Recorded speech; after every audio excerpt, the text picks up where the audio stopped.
T minus 1 minute.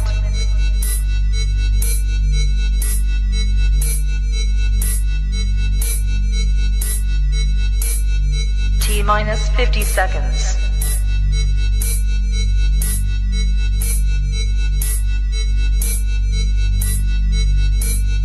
T minus 40 seconds.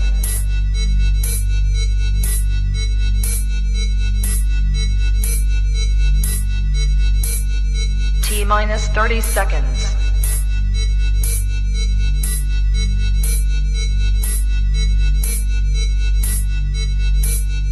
T minus 20 seconds.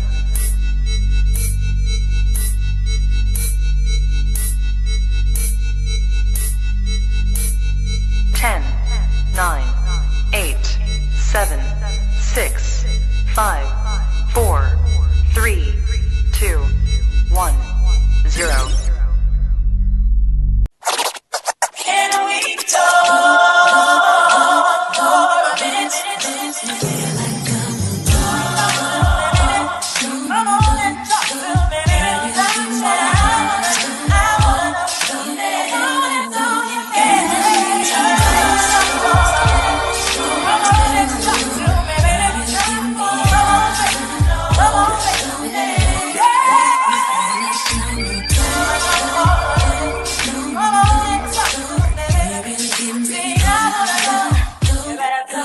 Come and talk to me. I really wanna meet you, girl. I really wanna know your name. Maybe this will help.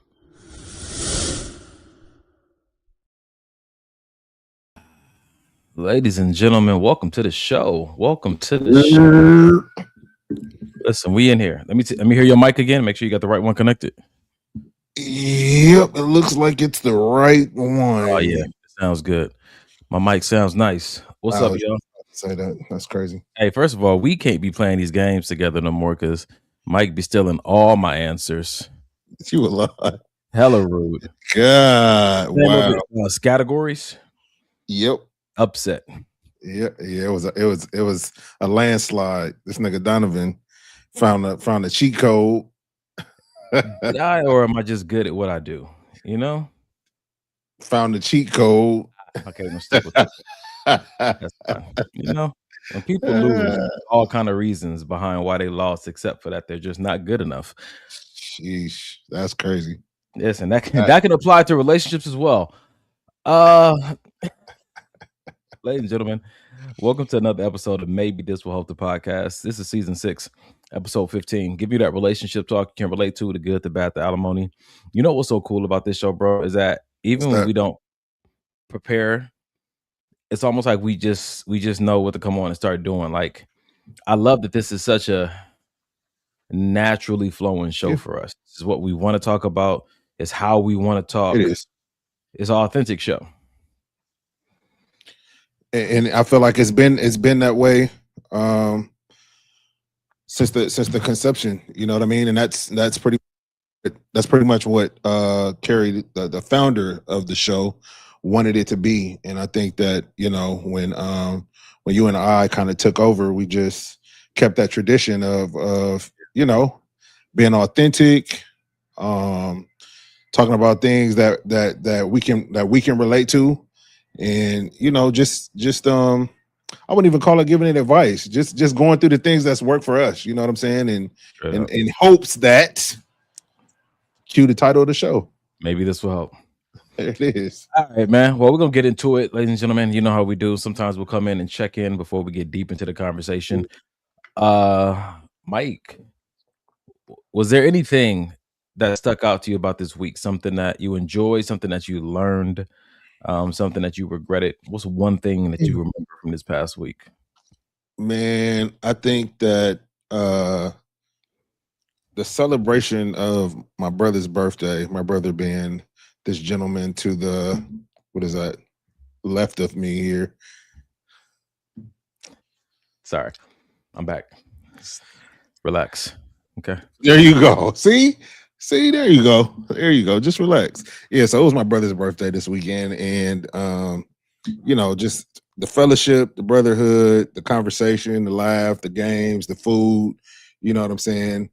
It was just a vibe, man. And it, you know, sometimes when you step back and you just look, kind of like today when we were all at lunch after the gym, I just kind of look back and just the conversation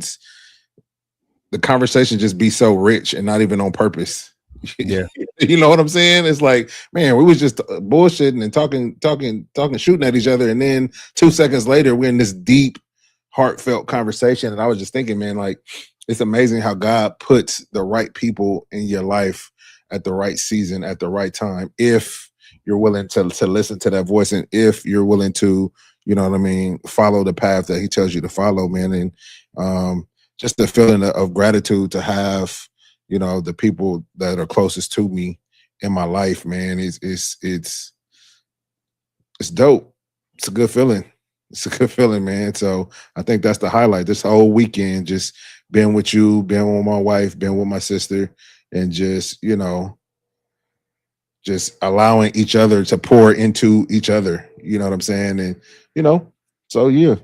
Are you still feeling sentimental, bro, from lunch? Because I had my cry at lunchtime, brother. I'm good. sounds like it's right here. Because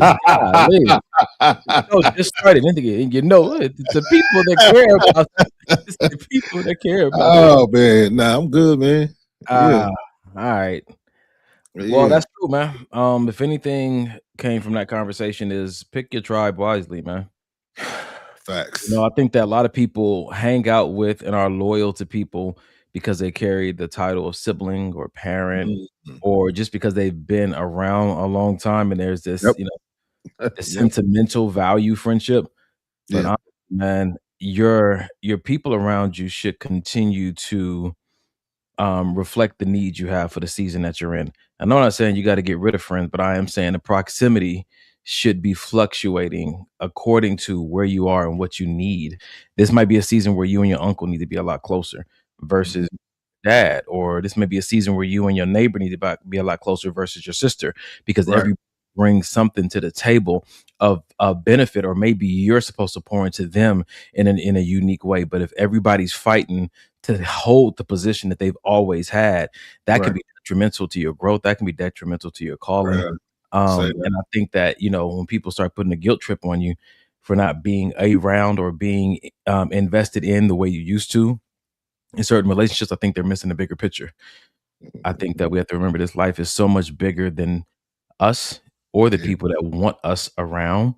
God Yeah. has called us all to do some very unique things, and sometimes it's with strangers. Jeez. And Yeah, I feel man. like that's how you know really who your tribe is when you have to go and venture out and create Mhm. bonds, new relationships with people that, you know, it used to be them that you went to, but now it's other people. Like, if they still like wanting to see you win, and they still rooting for you, and they still, you know what I mean, got your back with certain wishes. Like, see, that's how you know like these people are for you, because they're not just for you when you're with them, they're for you regardless. Yeah, man. Yeah. Come on. All Well, right, brother. Let's turn the tables. Do well, you as have oh do God, you have yikes. do you have a highlight or a struggle or a accomplishment of any kind from this past week? You know, let's see. Turning 46 was not a small feat. I remember having conversations with one of my earlier mentors about how we didn't have a plan. Yeah. We're at a young age in high school. We didn't have a plan for our adulthood as a man, because during that time we were told that we'll be dead by 18 or around then.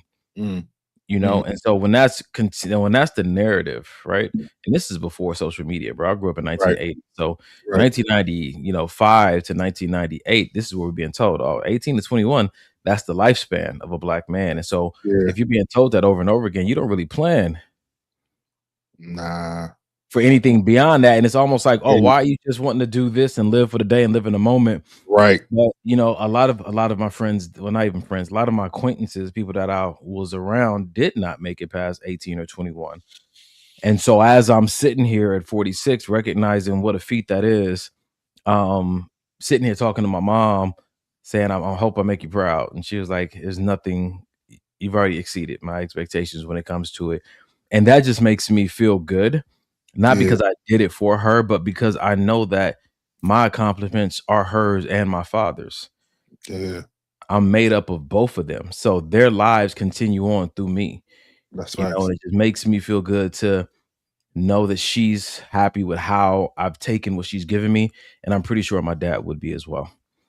So yeah. That's dope, man. Yeah, That's man. dope. So I'm sitting up here at 46 and just looking to get better. I did a video today in the gym of my first workout at 46. So I've been doing that every year. The first workout, and just looking back over the years at 45 and 46, I'm like, I'm holding on to it, man. I'm holding on Listen, to brother. it. And I gotta go upstairs at some point and do my backflip to make sure that's still Yeah, for sure. you know? So For sure. That's good stuff, man. That's good stuff, man. Well, again, brother, happy birthday. We're glad. I'm sure the audience is glad that you made it to see another year. And everybody is looking, well, I don't know about them. I'm looking forward to seeing what God has planned for you this year, bro. man, for sure, bro. What he has Yes, planned for sir. me right now is this show. Tonight's topic is why we shouldn't marry one another.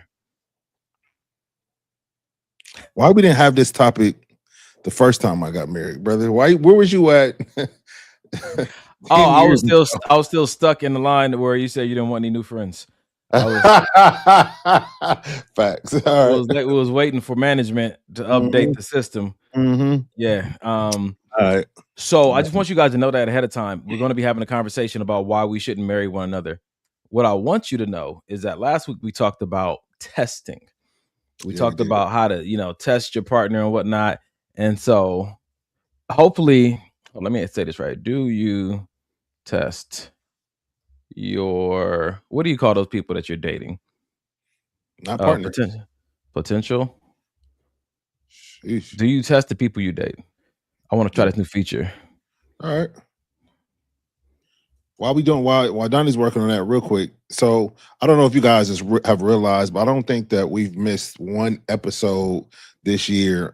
Donnie and I have made it a point to show up and give you guys the what we can give you. I was almost gonna say the best. Sometimes it's not the best though.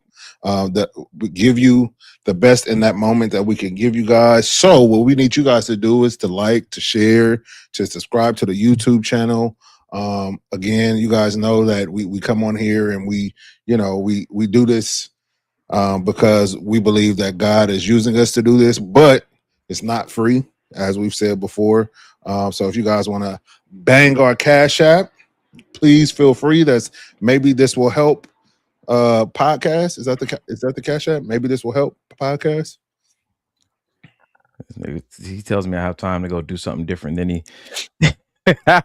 Maybe this will help. Maybe this will help. It's just maybe this will help. $, maybe this will help. Whatever you donate, 5, 10, 15, 20,000, we will accept it. That'll help us stay on air and give y'all the content that y'all came to see. Mr. Donnell. All right. And on that note, if you were on here, faithful brothers, if you was on here last week, I just want to put a poll up because it's a new little toy. So this is the poll we got. Do you test the people you date? And if I'm correct, you should be able to interact with it live and select something. So try it for me, guys. It's my first time doing this. I want to see if this works. Do you test the people you date? Yes, no, only the ugly ones. Yes, but I don't like I don't like to be tested. Somebody try it out for me. Let me know this thing actually works. Let me see if I could do it on here. My brother's using y'all as guinea pigs. I don't know if y'all picked up on that, but I am. It's not working. Is it working? Let's see. Are they participating is a question. Yeah, that's tricky. It's on the screen, right? Yeah, it's there. I'm Oh, surprised my wife ain't said nothing. Maybe I just looked it up, so maybe I don't know how to work it yet. What somebody said, I'm on YouTube and it doesn't work. Ain't that something? Okay. Was it All through right. you? It's supposed to work on every platform? Yeah. It's a new situation, so maybe. Yeah. Rashonda said she on the phone and she can't tap it. And it's not working on my phone either. Okay, well, it was worth the shot. Let me take it down. Let's get back to the show. Ladies and gentlemen, we're gonna get into our first video of the night, and then we will be leading up to the conversation of why we shouldn't marry one another. But until then, let's have a little fun. Let's ease into the conversation today. Let's start like this. My boyfriend gets insecure when I wear fitted or revealing clothes and says it makes him extremely uncomfortable. We got into a fight about it, so we went out to dinner and I wore this really sexy red dress. Okay, girl. It was to the knee and had a little slit, and my boobs were out just a little bit. I had a coat and a cute purse. But we got into a big fight and he almost fought somebody at the restaurant. Girl. And I can't help but notice his ex didn't have the same kind of body I do. I'm not trying to seek attention, I'm just existing. But I think he thinks I want attention and it makes him insecure. How do you date a man whose ego can't handle such confidence? My boyfriend. I'm just existing is wild. Yeah, that's great. Good for her. All right. So what do you do? I think that's her question. What do you do in that situation where the person you're dating, this boyfriend girlfriend thing again, is having an issue with how you present yourself in public? They haven't married you yet, but they're voicing their issue with how you dress in public. And then you also go and you find pictures of their ex and recognize like, oh, this wasn't an issue in your last relationship. They didn't even have a body to carry this kind of, energy. Yeah. Quick answer. Bye. All right. Damn. I mean, where you at? So okay. Where am I at? What if let's give it a real scenario, man. Oh shit. So you and your wife are not married. You guys are dating. All right. And Janae has an issue with you wearing those stringy tank tops and short shorts at the gym. Yeah. But she used to dating guys that wear a medium hoodie. Like, why would you do this? Just keep going. Okay. Keep going. Yep. No, so I think so for me, if she had an issue with how I'm dressing at the gym, I would want to have a conversation like, why? Is it do you see me getting attention that I don't see? And if that's the issue, then that's a whole different issue than what I have on. You know what I mean? Your attention is that I'm getting attention from women. That's your issue. That's your issue. And so and what I find, bro, with these type of conversations, it's usually deeper than just what she has on. You know what I mean? It's usually, oh, niggas gonna be looking at you, or for women, you're gonna have women all over you trying to come up to you. So if that's the issue, say that. Don't make it about my clothes. Some people might say you're deflecting. If the person that you're interested in dating has an issue with what you're wearing, why not just change it? Because if I like it, then why would I change it? Because you might lose that person over it. Lose the person I'm dating? Yeah. Then I don't need to date him. Huh. It's that easy? It depends on where we are in the dating. If we talking, we've been on 2 dates, then yeah, it's that easy. Especially if you're the person is not, like I said, a conversation. Like, I'm not saying I wouldn't change, but if you're saying I don't like it, change it now. No, I'm not gonna talk about it with you. Okay, then yeah, we can't do this. So here's my question, man. At what point in the dating phase do you start, or should you start considering making accommodations for this person's preferences, right? How you dress in public, or how you speak, or maybe how you what places you like to go out to. At what point in the dating process do you start making accommodations? At what point do you think, I'm liking this person this much, we've been through X, Y, and Z, or this has happened, now my feelings are involved, and now it's probably smart for me to make some accommodations to things that aren't a big deal because I don't want to lose this person? So you just said it. When you start having those type of feelings, but those type of feelings don't automatically happen just because we dating. It's usually some time, like you said, we've been through some things. Like, we've both discussed that our feelings are growing. Like, this thing is getting serious. That's when I start, okay, still, even then, for me. Can I pause you for a second? You said when we decide, or when I, within myself, have. Because that's what I'm trying to figure out. Like, there's people who are willing to make these accommodations, and sometimes I'm like, that ain't your husband. Don't make these accommodations. But I don't think it really has a lot to do with the title. Something happens inside of us. I agree. I agree with that. And even with that, again, like I was about to say, absent conversation, I'm not like the only person that I'm just changing for, and she don't have to give me a reason, would be my wife. If we're dating, yeah, we're gonna have to talk. So what kind of conversation would make you say, I'm not wearing these short shorts and these tank tops no more? What has to She happen in that conversation? okay, what would the conversation be where I'd be like, you know what? All right, I'll tone it down. This gonna be kind of graphic. She could say, so I don't know if you noticed this, but you got a bulge and when you wear your shorts, and it's just drawing way too much attention, and it's kind of making me a little bit uncomfortable. I'm seeing how people are, you know what I mean, kind of looking, and it's kind of okay, cool. But I told you, and I do this to this day. I wear a white towel if I got on something that I think is like, okay, you're doing too much. And so the thing about it, though, in this conversation, there's things that we're okay with because we're single. That's good. That's very good. And then there's things that as we move into marriage, that path between there, at some point, do we wait for the person that we're with to say, hey, you ever thought about how this looks now that you're not single or now that you're dating? Because maybe you need to make some accommodations there. And that can be from how we present ourselves verbally, Yeah. appearance wise. You know what I'm saying? Yeah. Asking this because I think in that phase Yeah. between, oh, I met you and oh, I want to marry you, Mhm. feelings are going to start coming up and expectations are going to start coming up. And you are slowly moving from I'm single and the only thing that matters is how I feel about me to I have to consider another person. So I'm wondering if we already know what those milestones are. Are they, oh, we're dating exclusively, oh, we're engaged? Or is it not even about the milestones? Is it about my feelings? Will my feelings get involved to a certain degree? Then I start making accommodations. That's the question on the table, man. And it's a solid question, bro. And I don't hate it, but all I can say is talk.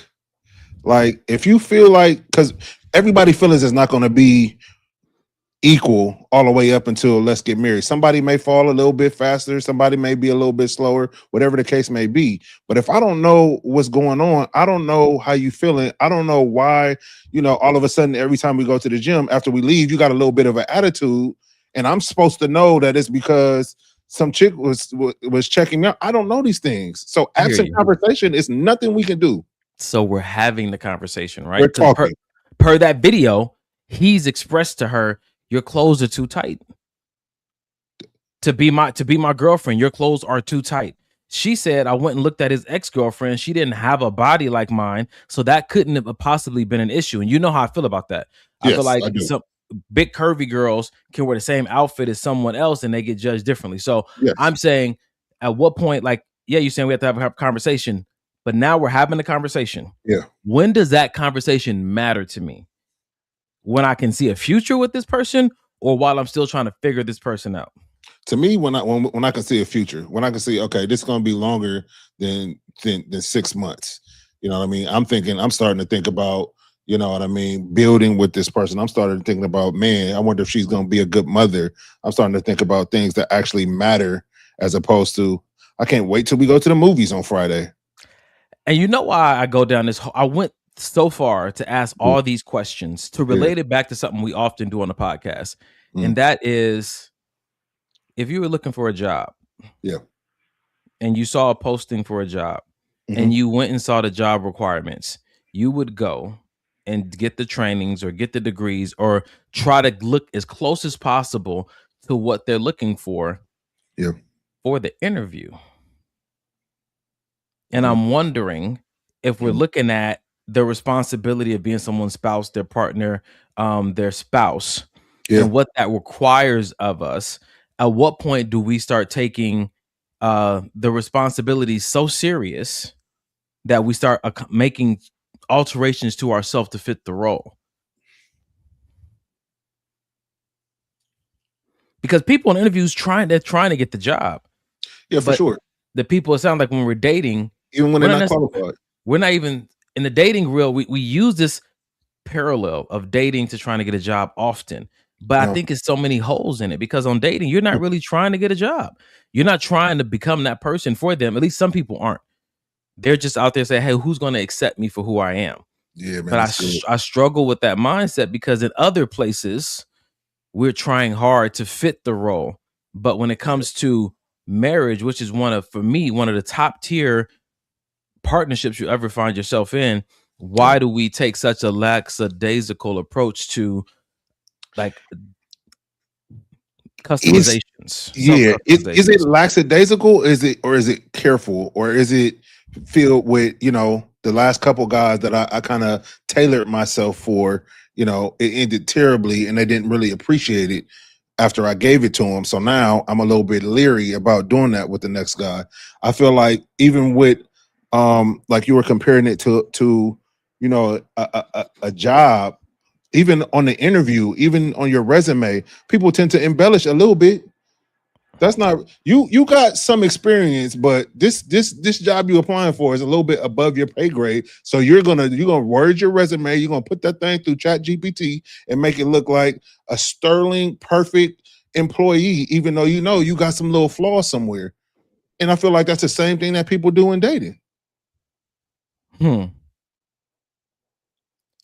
So when it comes to, like I said, so for me, I'm not willing to change and tailor and do all those things. And I'm sure Janae can attest to this until I see, like, okay, this is going somewhere. Let me okay, you prefer this. Again, let's talk about why you prefer it. Cool. We've talked about it. You voiced your opinion. Cool. I can make that change because like you said, because I want to be with you, because I'm seeing more of a future with you, then again, I'm just excited about the next date.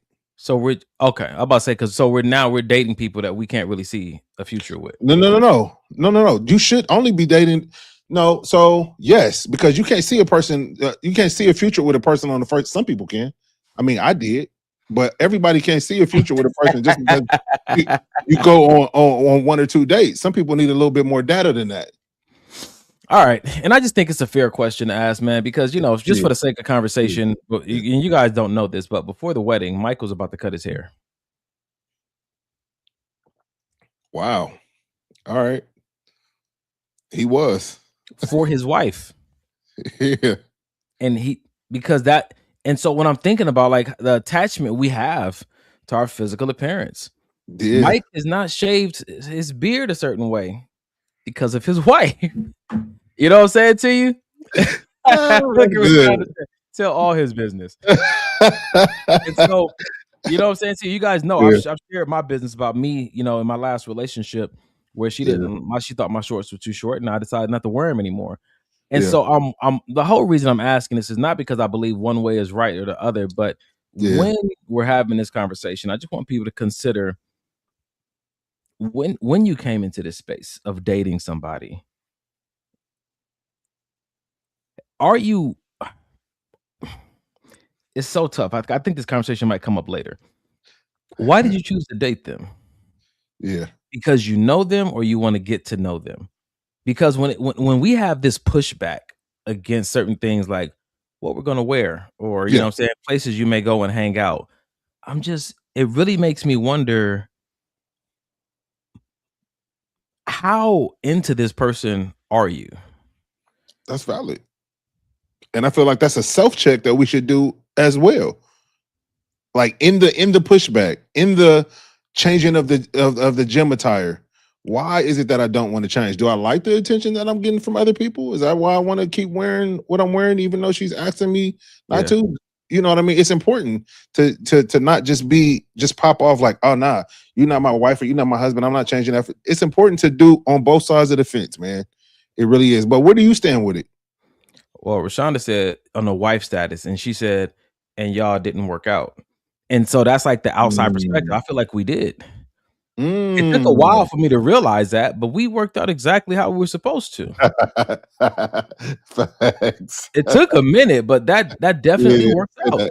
Say that. You know what I'm saying to you? I think that oftentimes, and it's weird though, because we know that when you date somebody, it's not a guarantee for marriage. But when it doesn't end in marriage, we say it didn't work out. We know it's not a guarantee for marriage. I think, and I agree with you. And I think people say it didn't work out because maybe it didn't work out the way you wanted it to work out.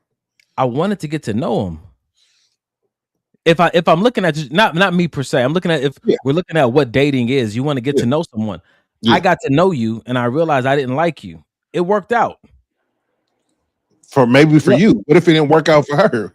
What doesn't work out is when you want to get to know somebody and you just get left in mystery. Ooh, wondering. Just wondering.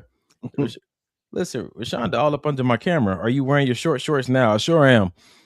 And if the next woman doesn't like, I might have to do a retirement. Do a little turn for the camera, brother. What we're not gonna do tonight. What we're not gonna do. I'm moving on to the next video because this is unnecessary. You didn't answer your own question. Oh, the people want to know. What was the question? So how soon do you have to start to tailor yourself? I know the answer. How soon are you willing to start tailoring yourself to what the person you're dating? Golly, it is wanting you to do. You love them. God, the language here is aggressive. Yeah. Not my shorts. How long? Before I start making accommodations? I would say when we become when it's exclusive dating. And you already know, I prefer to date one person at a time. I don't really have a bandwidth for dating more than one person at a time, but that might change in the future. But as of right now, you know what I'm saying to you, when there's a clear, I am legitimately dating this person and only this person, that's when I'm open to it. Because I'm willing to try it, right? I'm willing to try it for a season to see how it works. And, it may work out. You know what I'm saying? It may work out to expand in my perspective. Because I had this conversation with a friend not too long ago about how women want to see men as husbands already. Oh, he looks responsible, the way he carries himself, the way he speaks, the way he dresses, right? And they look for that. Yeah. And so the conversation went to, well, what qualities kind of let you know that a woman is a wife? Because women tend to hold back showing wifely qualities until much later, when they're expecting men to show husband qualities more or less up front. That's facts. And so I'm wondering, you're oh, she picked him because he showed these husband qualities. And now women in a large majority are wondering why they're not being chosen. And sometimes the answer is within sometimes the response is going back to what they're looking for. Well, you're not showing yourself. You're not showing the qualities that he would choose you for because you're feeling like I'm not showing that until I'm a wife. But you're asking him to show husband qualities before he's a husband. Yeah. I feel that. Real quick on IG, Ferguson Marv said if she really wants to be with the person she's dating, if they have a problem, she should change it up, period. Dang. And then she also said, if I'm really into a guy, if he expresses concerns to me regarding anything I'm doing or saying, I will make changes. Who said that? That's Ferguson Marv. She's fluid with it, man. She's fluid with it. Rashonda said, show character, not roles. I like that. Yeah. I like that. Because who people show you to be when they're single is the majority of who they are. Not, and I think sometimes when we see people say, oh yeah, well, I'm different in relationships, I feel like I am too. You know what I'm saying to you? But they're like the outsides, like the branches, not the core of who I am. And I think that, when you see someone, that's why I like friends first. When you see how they are just as a person with no responsibilities and no partnership, see if you like that. Because if you ever get into a commitment and you start to feel like you're not in a partnership with this person, or you feel like you're alone, you're single, you might start acting that way. And if that acting is very different from you, and fully invested in a partnership, that may be problematic. You may not like them when they feel like they're single. Yeah. Conversation for another day. Julian said a woman won't get a ring without showing wife qualities beforehand, at least not from me. At the end of the day, women decide who they sleep with. Men decide who they marry. Yeesh. Dang, that definitely could start a conversation. Dang. All right. All right. So speaking of all this dating stuff like this, right? So let's move into the next video so we can get to our main topic for the night. My problem is I don't want to date people. I want to date my wife. But to meet my wife, I have to date people. Okay, and that's where the issue starts for me, because dating as a process requires patience, effort, small talk, pretending you're interested in things that may or may not matter long term, and I don't want to figure it out in real time. I don't. I want it already figured out. Okay, I don't want to analyze conversations, decode messages, wonder where things are going. I just want to arrive at the final version. But apparently, there's no direct route. You have to go on dates, answer the same old questions, pretend you haven't had the same conversation in slightly different formats multiple times. What do you like to do for fun? Oh, God, I don't know. I'd like to survive this process. That would be great. Okay, and you have to act normal about it. Like this is exciting. Like we're both not just trying to figure out if this is worth continuing past tonight. Okay. Meanwhile, in my head, I'm thinking, are you my wife or not? I need to know right now. Okay. I don't feel emotionally connected to this system. Okay. But I'm willing to participate if I have to. I just wish there was a shortcut. For those of you that don't know, my brother Donovan, this man just spoke the mind of Donovan as it pertains to dating. Oh my, it couldn't be more spot on. That's crazy. A little wild. That's crazy. A little What are you wild. gonna say though? Damn. I was gonna have just a brief conversation about the idea of dating. I'm already exhausted thinking about it. Rashana said that is my husband. So when I think about the dating, right, what he expressed was probably one of the biggest reasons why I don't want to, or I'm not interested in dating more than one person at a time. Yeah. I see how much it requires of you, and anybody who knows me personally knows that I have a significant amount of things on my plate, and I could make time for some dating, but only for one person when I'm able to make that time, right? But in my mind, I think the reason I put this video up is because I romanticize. And because I want to date my wife, it's hard for me to be close to somebody and go on anything that remotely looks close to a date, even if I didn't ask you on a date, and not be thinking husband-wife things. It is always on my mind when I get into those spaces. Yeah. First date, it's on my mind in those spaces, and I have to fight that feeling off because it's so easy for me to slip into that headspace. And I'm wondering, is that because I just want to date my wife? And so every opportunity I get to be with a woman that I'm interested in, because it is rare that I find a woman that I'm actually interested in. Right. I mean, what's the attracted to on the outside and inside. Yeah. Those romanticizing thoughts they just flood immediately. But do you ever find those thoughts useful though? Or have you since useful for what? That's what I'm asking. I don't know how to really explain useful. Helpful, nice, enjoyable. Let's go helpful. Helpful to the process of you getting any closer to marriage. I would say yes. I would say that they help me to not put up unnecessary boundaries or barriers. They also help me to not form necessary boundaries or barriers. I'm gonna go with the latter. So they do both. Pookie said, this is my thought process as well. Let's skip all the back and forth. And I know that, and I think a part of me is because I've talked about relationships so long, wrote a book on it, coached people on it. A part of me is like, there's nothing I can do in a dating phase. There's no question I can ask that can take the risk out of marrying somebody. I can't ask the one question that's going to for sure let me know how they're going to be for the rest of this relationship. So let me not act like there is one question. Let me not act like there is one test I can send them through that will verify this is how this person is going to be. This is who I can trust them to be. They're human. They're going to continue to change and evolve. And so I think that it's just, for me, it's just like hitting the right conversations. And then just, if the answer falls within the scope of what's acceptable, then you pull the trigger. Yeah. I've tried That's that good. before. Yeah. But one of my biggest issues is, is communication. If that one don't fall within the scope of what's reasonable, I can't do it. Yeah, I get that.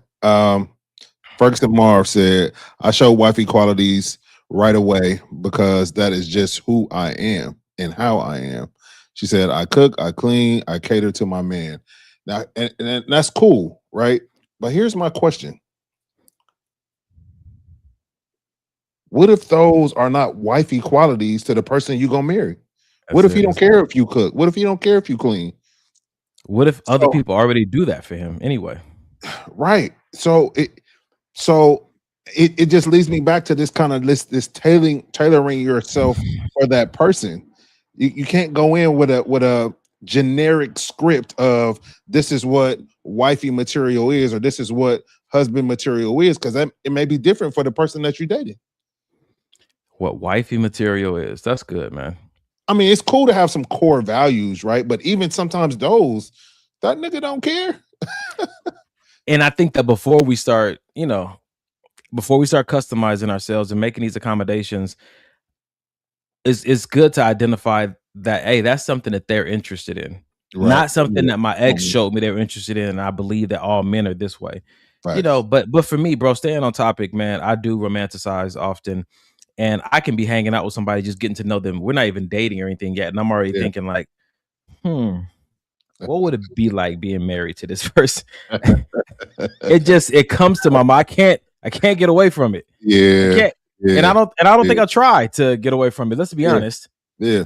And I think it is helpful because for me, it helps me to see that when I am married, I believe that that trait of mine is going to help me to be so anchored in that space. That's good, man. And I believe that in the dating phase or in the getting to know you phase or even in the friend phase with somebody that I'm attracted to, I think that it does show them clearly who I am. Yeah. It's not a lot of guesswork. I wonder what he would be like. It's going to be very similar to this behavior wise, except for there's going to be some very clear understandings, because of the covenant that we're under with God. And you answer this for me, bro, because like you said, you got a lot of things on your plate right now, new book, speaking engagements, you know what I mean? Home, just a bunch of stuff. TV show coming in. Yeah. Hey, come on now. Hey, listen, you need a second to no promos. All right.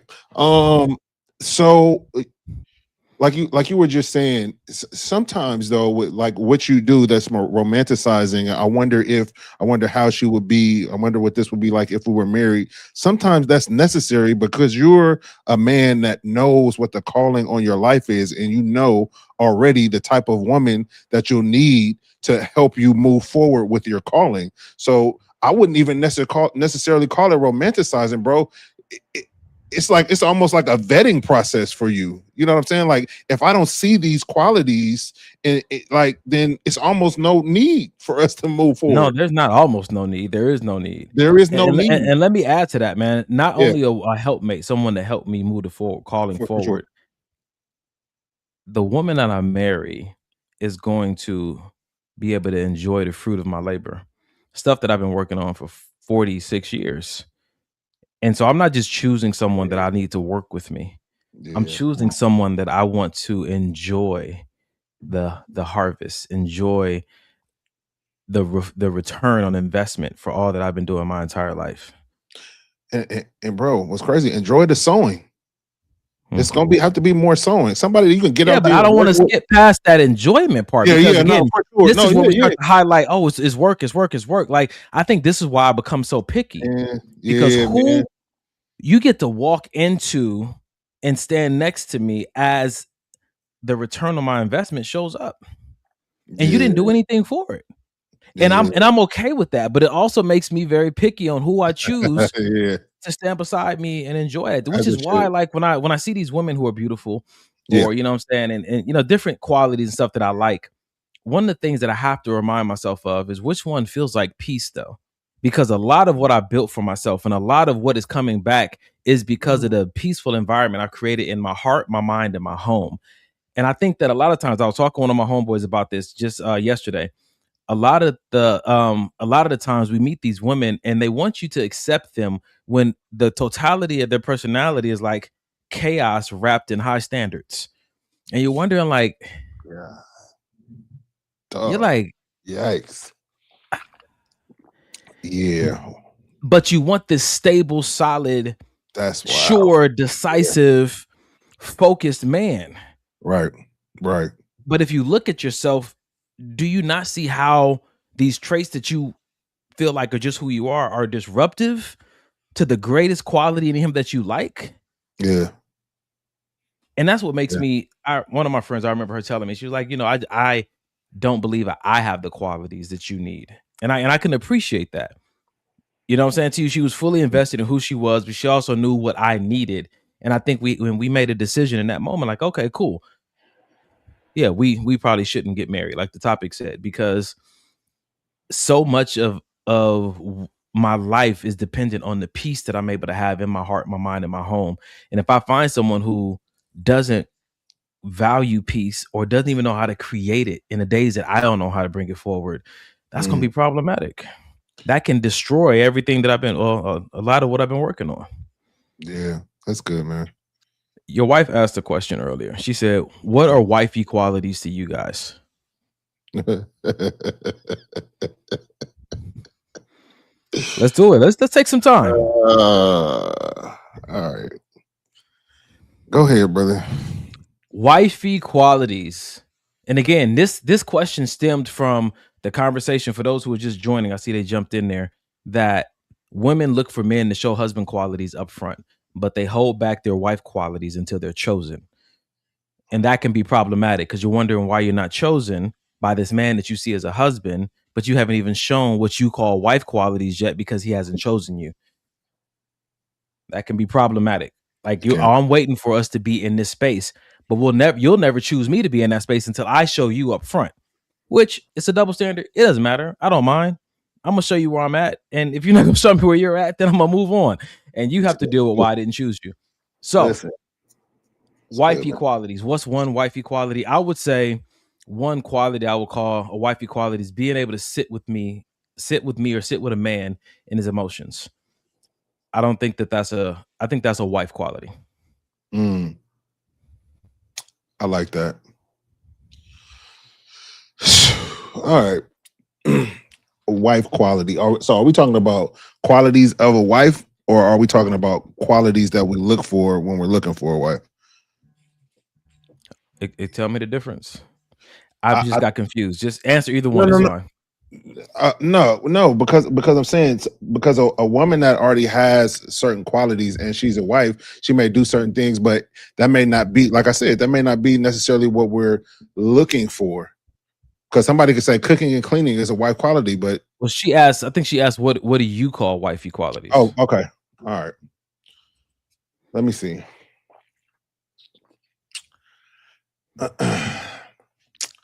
I think that the biggest quality that has helped open my eyes, as far as my wife, is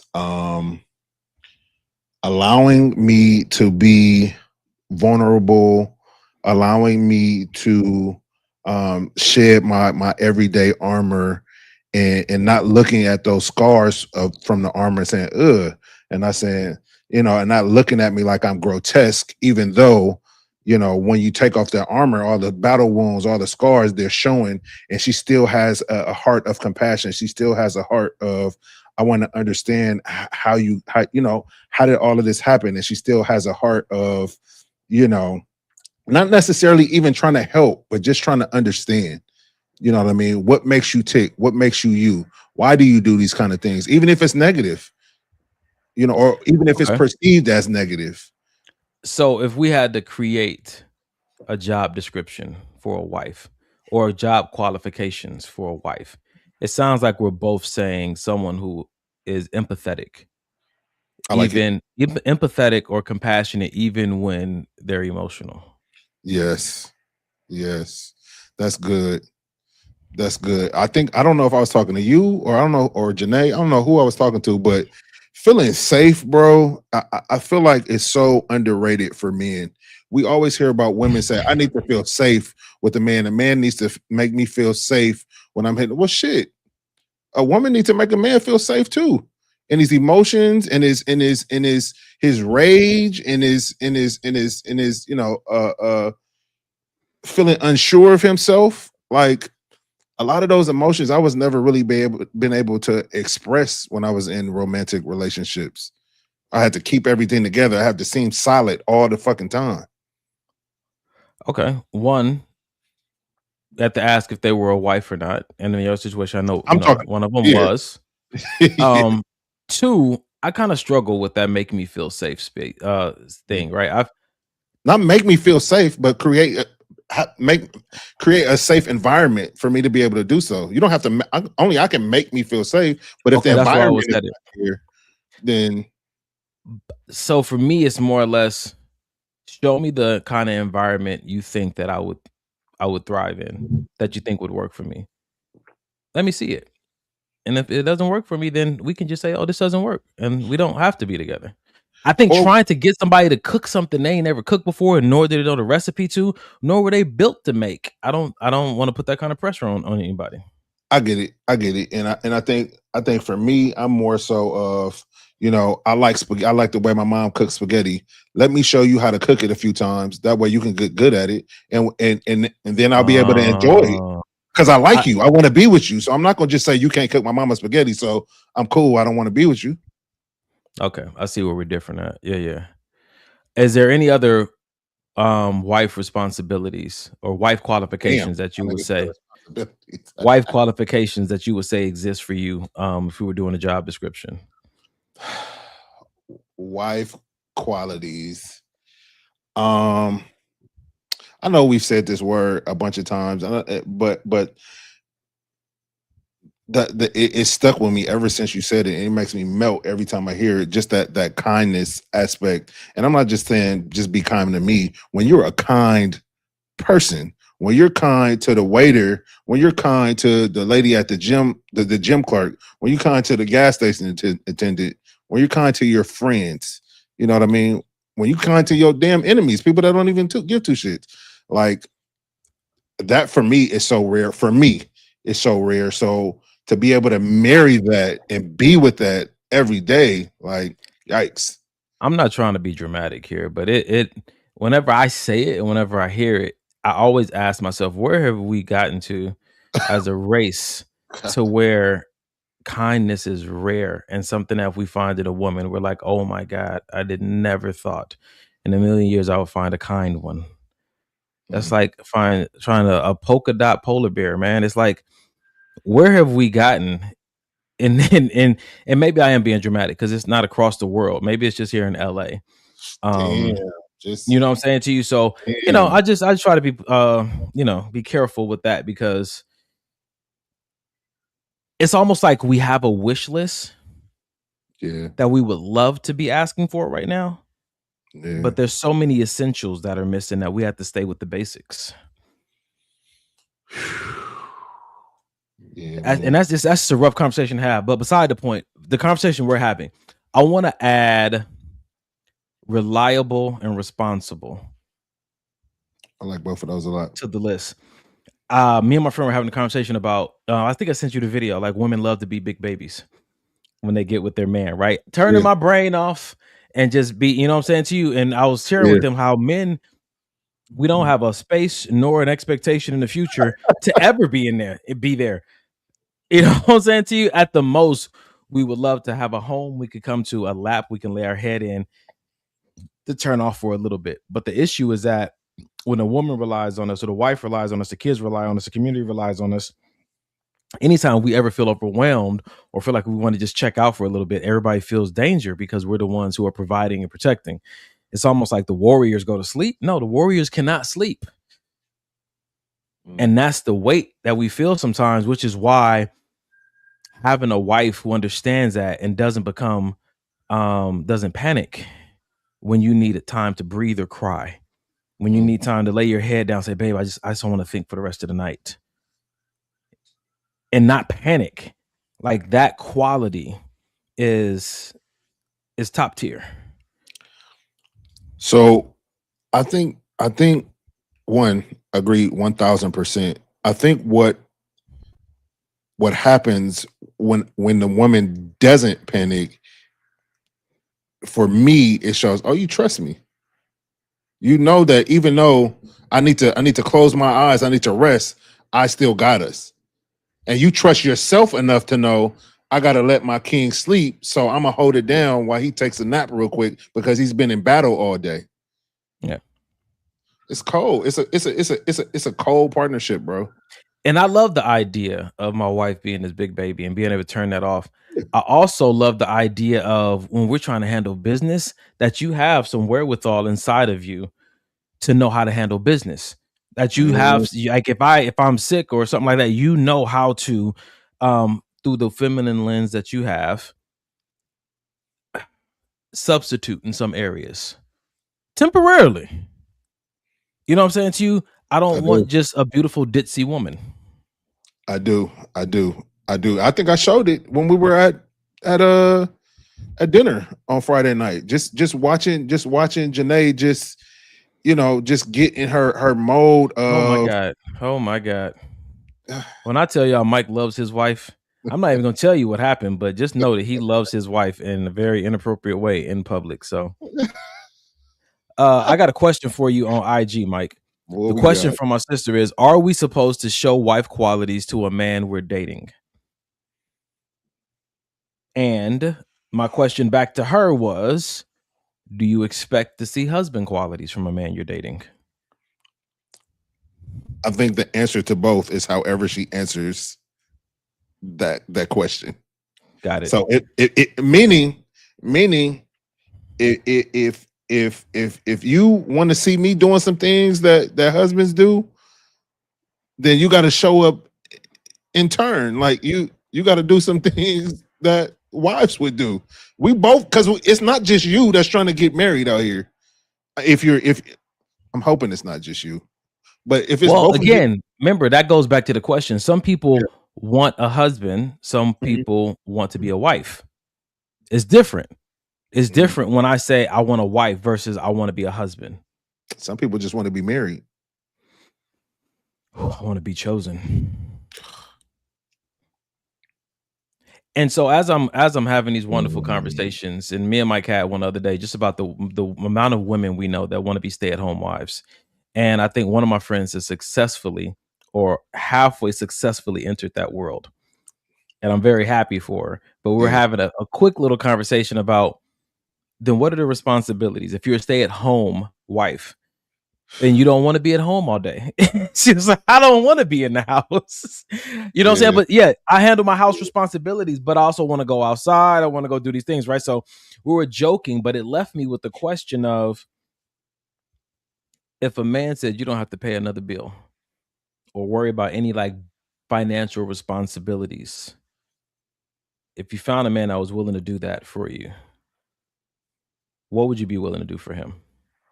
What about you would make a man willing to do that? Besides the fact that you want it and you think you're pretty, what quality do you think a man that is willing to do that for his wife, what quality do you think he would appreciate inside of a woman? What quality do you think that he will require inside of a woman if he said, you don't have to worry about none of this? And I don't think that some of them, not all of them, some of them who told me they want to be a stay-at-home wife, I don't think they've actually asked that question. Like, why would he? Because that's a great role. Yeah, it's solid. Why would someone choose me for that role? And I'm not saying that you have to shuck and jive for it, but I believe that if you ask yourself that, there's certain qualities that every man may find to say, yes, that is going to be important. Outside, I like that you said outside of being pretty, you know what I mean? Outside of having a fat ass, outside of having good vagina, like outside of those things that society has said, that's why men will blow a bag. Yeah. Okay, it has to be something else outside of that. Well, it should be. It doesn't have to be. It should be. Let's see what our online sister said. She said, I'm not computing. How are we working to prove our worth as spouse Love is not something you earn. You'll just discern this is your person or not. Mhm. Okay. You got anything for that? Okay, let me see. Put it up again. I got it. I'm not computing. How are we working to prove our worth as spouse? Love is not something you earn. You'll just discern this is your person or not. Mm. I'll go ahead, man. No, I'm saying to me because in follow up, it was she said I'm not auditioning for nobody. Okay. I I got to go back to the job scenario. We'll go and we'll put on a show to get a job, but for the person we want to be with for the rest of our lives that can add to our legacy, that can add to our purpose, we won't do the same. We won't audition. You can call it audition, call it whatever you want to call it, but I want that person to see my best qualities. I wanted to impress Janae. I wanted to. I did things. I asked her questions. What are you like? I gathered data so that I could impress her, so she could see. You know what I mean? The value that I could possibly add. An audition is a short trial performance where a singer, actor, dancer, or musician demonstrates their talents to secure a role, job, or placement. As a verb, it means to participate in this process.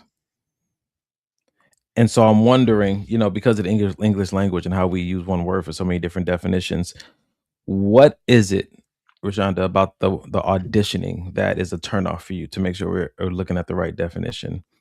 She said, but I didn't perform. I was just being myself and I was married before. Okay.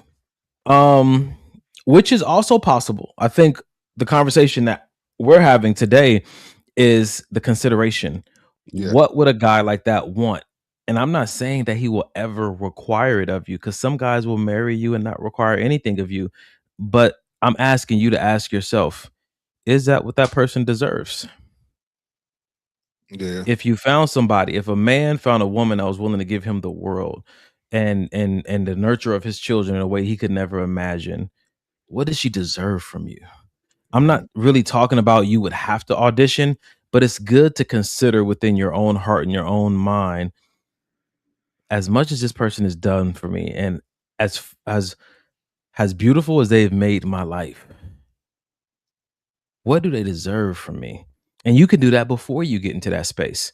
If I do find a woman that's willing to do these big asks that I have when it comes to my children and homeschooling or private school, and the way I'd like to engage in premarital counseling before we get married, or in these date nights, or in these adventures in marriage, when I think about a woman that would be willing to do that for me, what would I want to just give her and shower her with in return? It's not an audition in the literal sense. It's just asking yourself to consider, so that you don't find yourself finally experiencing what you've prayed for and not appreciating it the way that you could, not appreciating it to your maximum, because then that's how you spoil the thing that you've been praying for. That's good. That's good. That's good. I want to tap into what Leah J said. She said, don't try to impress women. Just be yourself. Let her see your heart. And I mean that. The rest will come. And I feel like that's 1000% true. I'm not I think she was referring when I said I was trying to impress Janae. Janae is my wife. So, I don't try to impress women.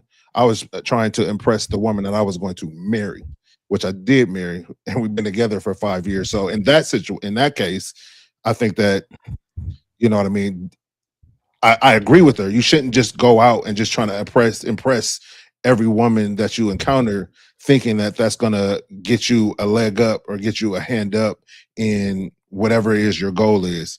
But me and Janae's situation, I think, is a lot different, because I saw something in her that I already knew far before we got married, that this was going to be it. And so that goes back to our first conversation of the night, right? At what point do you feel like it's healthy or wise to start trying to impress your person? Is this once they become fiance, or this once they become wife, or once you settle in your head and your heart, like, no, this is my person, even if you're still in the dating arena? That's a good question. I think for me, it was when I saw myself wanting to be more, wanting to achieve more, wanting to do more, wanting, just wanting more, to be a better person, to go through therapy, to be the best person I could possibly be. And not just for myself. Of course, that was first, but that second person was for this woman, that I wanted to marry. So check this out. The definition of impress, right? Impress generally means to affect someone deeply or favorably, or to fix an idea in the mind. Also refers to stamping a mark. Those are not the ones we want to look at. To impress generally means to affect someone deeply or favorably. And what's wrong with that? People look at it as something negative. Now, so that's what I'm saying. But at some point, I think it's unnecessary and unfavorable to try to do that. When you are getting to know someone, why would your desire be to deeply to affect someone deeply or favorably when you don't really know them yet?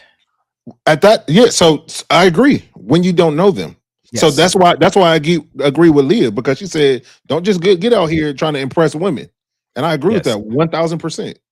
Yeah, because you might impress her so much, and then you can't get rid of her when you find out you don't want her. So just hold on. Right. Once you identify that you want her, and now you're trying to build a future with her, start doing the little things like, okay, I'm about to impress her. I'm showing up to work, or I'm sending the flowers, or all these other things. And be careful though, because sometimes you can think that someone's trying to impress you when they just was raised right. Right. Sometimes you could think somebody is flirting with you when they were just raised right. Like they just have good manners. Yep. You know what I'm saying to you? So I think we also have to be careful about misinterpreting people's behavior to think that they're trying to impress me or they're flirting with me. It's not always. Girl, this man opened the door for me today. Yeah, he wants the draws. Yeah. Ali said, as an example of where it is unfavorable is when he tries to show off his car. I don't care what he drives as long as it's safe. That's funny. I like that. Amber said, what if that's just your personality? For sure. Yeah. All right. So let's move on to the next video, man. Gee whiz, man. I think where are we at? 9:07. All right. I'm trying to see where I want to go next. This is interesting. I feel like that's going to stir up some stuff I don't really want to get into yet. I want to touch on this video because it's something that you've mentioned on the podcast often. And I want to see what your take is on it. I'm going to stop there. Do not marry someone that you never argue with. Marry someone you argue well with. That means that when you have an argument, you reach good compromises. You have a good recovery time. In other words, it doesn't take you days of miserable toxicity to get good again. It takes you minutes or hours. You're both good at coming to the table to apologize and soften. It's not always the same person who has to save the two of you every time you have an argument. And by the way, you only know these things by having hard conversations early on and being able to talk about the big stuff so that you know who you are when there are differences in opinions. And the goal isn't to agree on everything. You won't, and that's fine. But it is to make sure that you understand each other's expectations and you know ahead of time that you can handle the differences. Do not. You already know what I'm gonna say. Let me go. Before I say it though, I looked up the definition of argument. An argument is a set of reasons aimed at persuading someone that a specific claim or conclusion is true. It can also mean a verbal disagreement or a structured debate. Let's stick with that first one. An argument is a set of reasons aimed at persuading someone that a specific claim or conclusion is true. And I think that the only time really that becomes an argument is when the other person doesn't agree. Because if I agree with it, why did you have to persuade me? Okay. I was going to say, I don't think that an argument is a disagreement. I believe that an argument is when you're not okay with the disagreement. Because Right. Oh, right. we Right. can agree to disagree, but when Mhm. I have to, when I have to convince you that I'm right and you're wrong, therein is the intention behind the arguing, in my opinion. But per that definition, it sounds like arguing is okay. So let's stick to this video. Yeah. I know you and Janae have never argued, Yeah. but what he's saying is that he did say don't marry anyone you don't argue with, which That's let's get past that part and let's what? just for the sake of conversation. Okay. All right. What do you think about valuing someone that you argue well with? No, it's good, man. It's solid, and so from that standpoint of argument, we'll say disagreement, because one of the definitions was to disagree. So in that instance, I think that if you can disagree with somebody, me and you disagree very well. On You the know what I mean? podcast. Do you disagree? Nope. Okay. See? That was our argument. That was on the podcast. I don't disagree, but on Tuesday, yeah. Oh my goodness. Y'all don't know, me and Mike meet every Tuesday for brother accountability time. And Mike's favorite line is, I'm gonna give you some unsolicited advice. Yep. And we definitely do not agree on some very important things. And it honestly, if we don't argue, we actually end up laughing most of the time. Yeah, that's facts. That's facts. So no, I think if you can find somebody that that you can disagree with, even if it's a passionate disagreement, and it doesn't turn to bickering, arguing. Well, see, it doesn't turn into bickering, yelling, saying things that we don't mean. You know what I mean? Any regrets after that conversation, you guys can both leave. Even if you guys didn't agree, you guys can both leave feeling good and feeling like, okay, it's not like I don't like you right now. Let's go get some lunch. Let's go have dinner together. Something like that. I feel like it's dope, man. And it's value because, you see so many of these, reality TV, and everybody knows that couple that all they do is argue, and they think that it's just passion. We just love each other, and this is how we show, and I'm like, okay, I mean, if being angry at each other and calling each other out their name is how you view love. Yeah. So let me tag on to that, because what I found out here in this world is that a lot of people identify with being spicy and petty. Yeah. And so that shows up a lot in disagreements. And again, instead of leaning towards self-development and evolution, doing some self-work, people are more or less like, no, this is just who I am. It doesn't mean I don't love you. Well, I don't like to be cussed at and talked to crazy. That's who I am. Yeah. And it's almost like, I wonder how much of where we say, oh, this is just who I am, is really rooted in something different. That's Rooted good. in more of maybe a unwillingness to change, Yeah. or some kind of personality trait that we think is keeping us safe. Yeah. Or a personality trait that was put on us by other people. Oh, that Donnie, he just always, that's just who he is. Or that Mike, that's just who he asshole. That's just who he is. I used to identify that. Man. I used to call myself that because other people have called me that.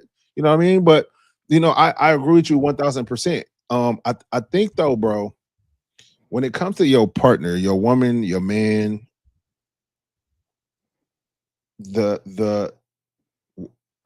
I don't want to treat her like I treat everybody, even if I am petty with everybody else.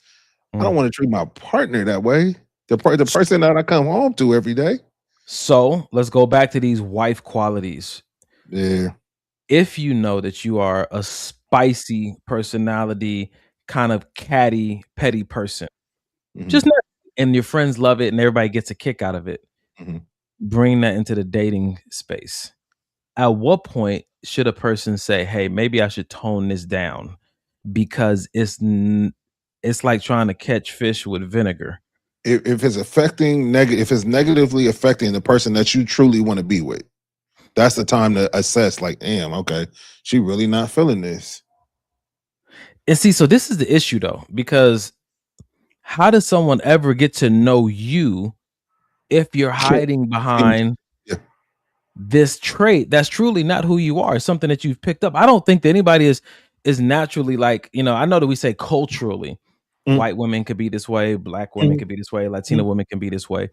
But I'm wondering if you don't really take a look at who you are prior to that being your culture, and I'm gonna say this because Mike has said it often, that might be the reason that you're single. And I'm not saying single is a bad place to be, but if you're done with it and you're tired of it, let me say it a different way. That may be sabotaging what it is that you really want out of life and out of relationships. Yeah, that very well could be, brother. So my sister said arguing is let me pull this over here so I can see it. Said arguing well is top tier in a relationship. I don't want to feel like I can't address topics that I'm passionate about because I'm afraid that he won't talk to me for a day or give me the cold shoulder. Let me ask you this, Kima, just because you're passionate about a topic, how do you express that passion? Just because you're passionate about something, does that give you the right to yell and to use, vulgarity or abusive words all under the, hey, I'm just passionate? Just a question. I don't think that's your personality type at all, but I just want you to answer that. That's solid. And why does a passionate topic have to turn into an argument? Like, why is arguing well important? Why don't we just not argue? Why does argument even have to be in the conversation? Why is that like a prerequisite to have a good marriage? Is if you argue well? Why don't we just not argue? I don't think some people believe it's possible. If you tell some people, say you can have a marriage without arguing, some people, I don't believe that. And therein is why you have to argue, because you don't believe that it's not possible. Which is, I understand that like 100% because I didn't believe that it was possible either.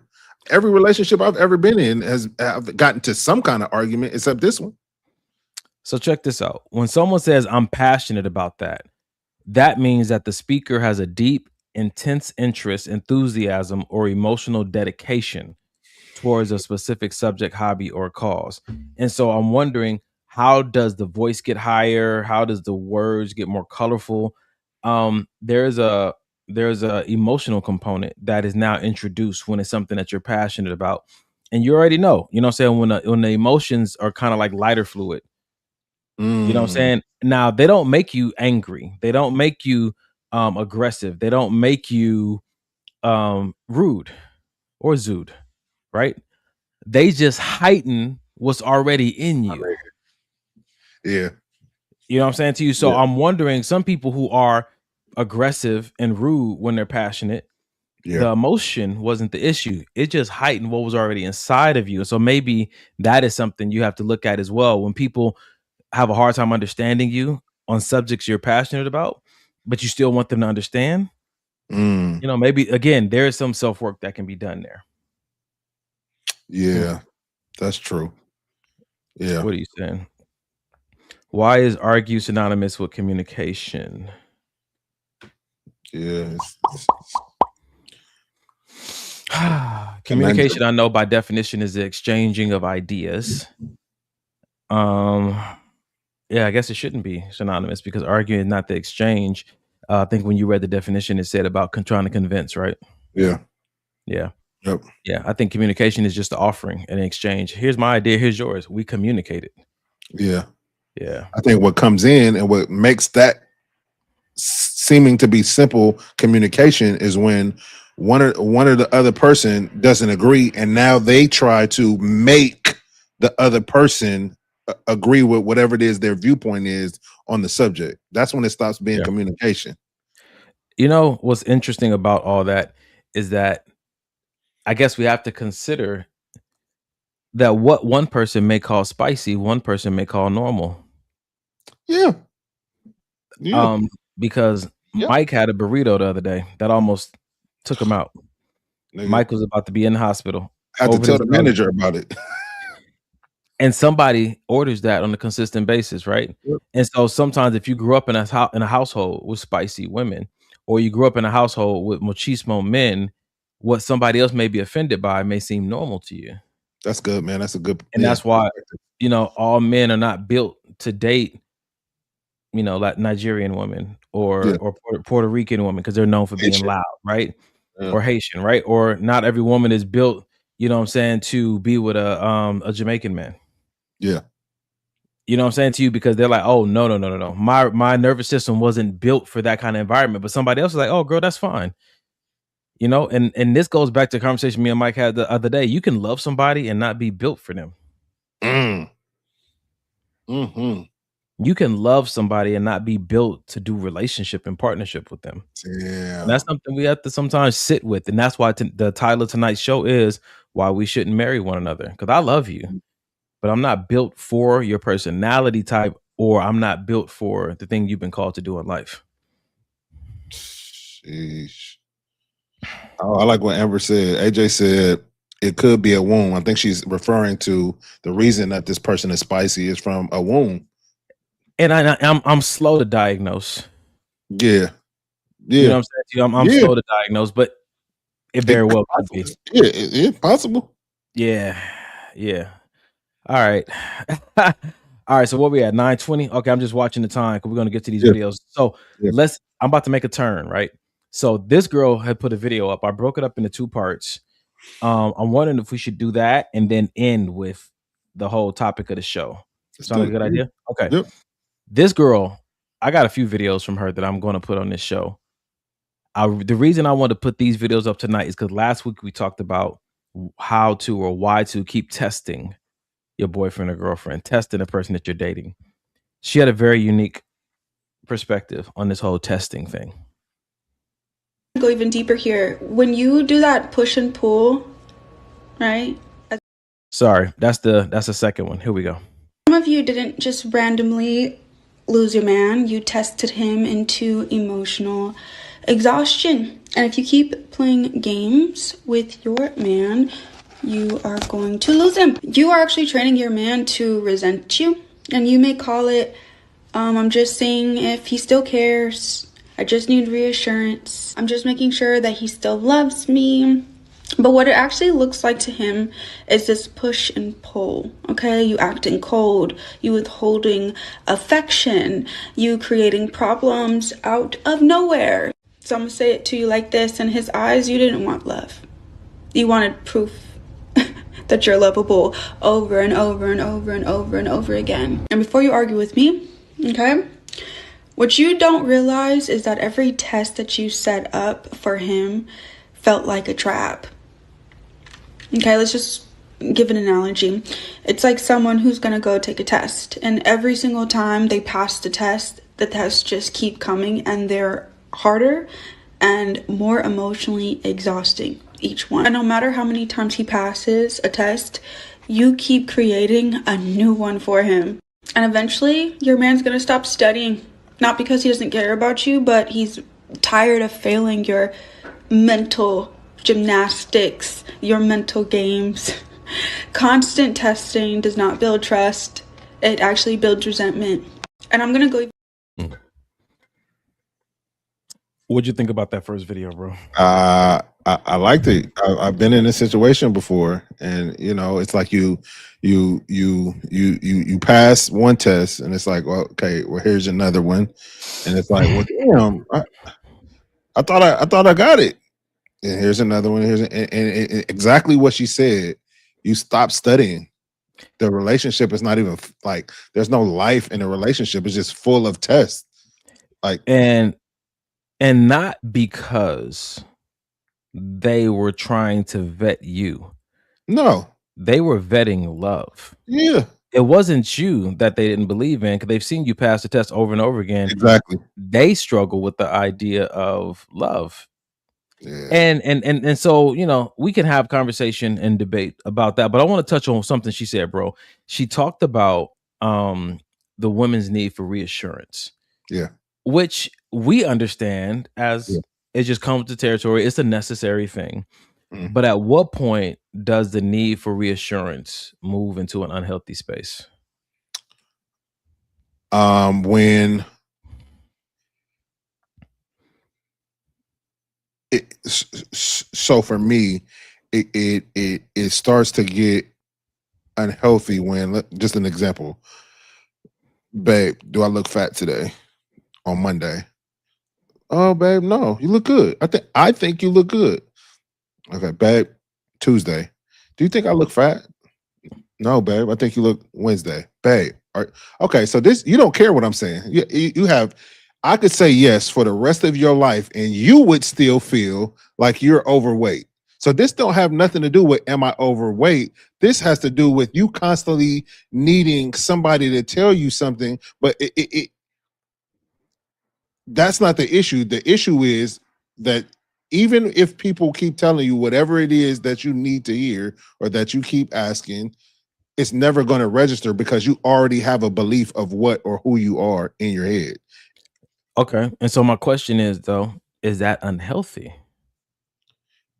For me, it is.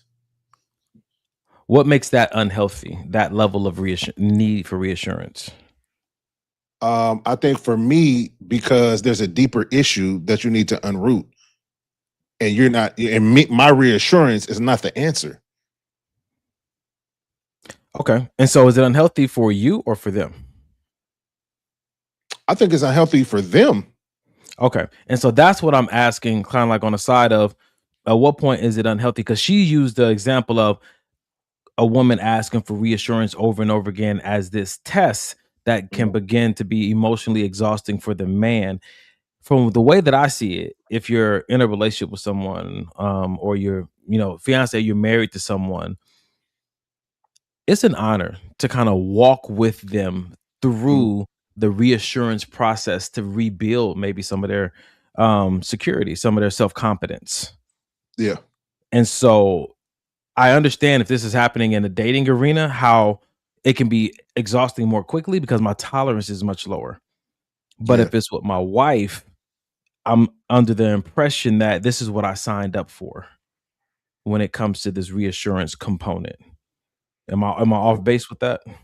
Yeah. Okay, I'll take that. You said I am off base. No. I'm sorry. Go ahead. I was reading something. Nigga, me and everybody in the audience picked up on that. Nigga, he can hit you with the yeah. Mike is already mentally exhausted from this podcast. Rashonda said, when you aren't real with the root cause and don't do anything to change it. And I'm slow to say that even that is unhealthy because I recognize that everything requires a process. Right, but does the process have to include me for 5 years, or at some point, since you start to gain control and realize, okay, this is something like for me, I had to go through some things in before me and Janae got married. Had nothing to do with her. Of course, she was there for through some of it to try to help me out and encourage me and things of that nature. But at some point, I had to say this don't got nothing to do with Janae. I need to get on my shit and do this particular thing. You know what I'm saying? I got you. I think for me, I am looking at this through the lens of questioning when people say they want to be married. Yeah. Are you considering what you signed up for? They should. Because if you're talking about I'm exhausted from reassuring my woman, and that's your wife, I'm not saying it can't happen, but I am saying when you find yourself exhausted from doing that, do you give up or do you turn it back on her? Or do you find a new way to try to reassure her? Because some part of the relationship, I think we said before on this podcast, some things can't be healed until you get into a relationship. For sure. Some of the things that you've had to overcome. I think the part of why a lot of people look for a partner is because they want someone to walk with them through some of those more challenging parts of evolution, through those more challenging parts of recovery. And so that's what I'm asking. Like, what do you believe you're signing up for? Because some people may need a person that's way more healed because they're not what they're looking for in marriage. I think that's 100% accurate. But again, with going back to the reassurance part of it, I agree with you to an extent. No, I agree with you. There you should want to reassure your wife and to help her, get back on her own 2 feet and maybe even find herself. But we're gonna have to talk. We're gonna have to communicate. I'm gonna ask you, why do you feel the need to keep asking me the same things if I'm For telling sure. you this? Is it, you know what I mean? Like, we just not gonna reassure for 10 years. We just not gonna do that What are we without gonna do? without conversation. We're gonna have a conversation. I'm about to say it sounds like an ultimatum. Like, It if you marry is. that person, what we gonna do? We're gonna get a divorce? No, the ultimatum is we need to communicate. If without communication, none of this shit gonna work. Okay. And not work means what? The marriage can't work without communication. What, I'm gonna talk to myself? That means we're gonna dissolve the marriage. Yes, that's what that Okay. means. And the reason I'm asking that because last week we talked about people get married so that they can open up about certain things that are happening inside of them with someone that they know won't leave them. Sometimes we find ourselves waiting to expose the darkest parts of ourselves with someone that we know is not going to leave us. And sometimes the darker the part that we're exposing to our partner, the bigger the process that will be involved. And Yeah. so when I hear what I'm hearing now, I'm Yeah. just careful to not over personalize my partner's issue to the point that it drains me so much that I'm willing to exit the marriage. What did Yeah. I think I was signing up for? Maybe the exhaustion is that I'm playing a role in this healing that I don't need to play. Maybe I should be, hey, come here, baby, let's pray. hmm Versus thinking that it's going to be solely on me to reassure you into Well, health. that's what we were talking about, though. We were talking Yeah. about us reaffirming, and I'm saying for that reaffirming part, it is gonna take a toll. You know what I mean? And I feel like if we're married and we don't know what we signed up for. We haven't discussed what we signed up for. And to me, if we're talking about a person that needs to be reassured, I would think while you guys were dating, while you guys were going through the process of being engaged, you saw some signs of that before you got married. Why wasn't it a conversation before you got married? She didn't all of a sudden start going through all of this. I need to be affirmed every day the day y'all got married. I think that no. So when we talk about relationships, there's a such thing as stage fright. When Yes. people who want to be chosen are finally chosen, sometimes the weight or the highlight of the chosenness brings up insecurity they didn't know that they had. Okay. They Okay. just knew that I needed to be chosen. That's what every woman or man is looking for, to be chosen. It's almost like somebody's want to get that role. They get it, and then they're like, "Oh man, Yeah. Yeah. I'm nervous now Yeah. that I'm being asked to perform." Yeah. Yeah. Yeah. I think it's just something to pay attention to. Yeah. But No, yeah, going you back, have to. Yeah, you have to. going back to the video where she was talking about how you can test this man or this guy you're dating into emotional exhaustion. That's why you might end up being single. What kind of advice would you give someone who feels like all these tests are necessary? Rashada said, "This is not helping me. I'm gonna stay single." Listen, we just trying to help you with your radar. Know what to look out for. Maybe the best thing to do is stay single. Shit. Maybe some people it is, because when you think about being someone's life partner, their forever person, I think we sometimes think about, the person I do vacations with and I get to go to these events with, but do you want to hold hands with someone while they do their self-work? While they continue to evolve or overcome or heal? Yeah. Go ahead, bro. What was you gonna say? Nah, yeah. What was your question? What advice would you give someone who feels like they need to do all these tests? Damn. I don't. Love our internet sister. Yeah. No advice. Go with God or whoever will take you. Nah, it's not even advice, bro. You know me, man. I need to ask some like questions, like why do you feel the need to give so many tests. I get the vetting process. I get, you know what I mean? I'm just trying to see if this guy is really serious. Or I'm just trying to see if this woman, you know, loves me for me and not for what I get those type of, you know what I mean? Even with that, I feel like communication is best. But I if you feel like you need to test away. But then now we talking about it's always a test. Like there's not even a relationship. There's only the person that's giving the quiz and the person that's taking the quiz. Why do you feel a need? Like what is it based on insecurity? Is it based on not being sure of love? Not even in person at this point, but like I think you hit the nail on the head. Like a lot of times, I want to say a lot of times, sometimes these people are not even testing the person. They're testing to see if love is really what love is. Like, is this really possible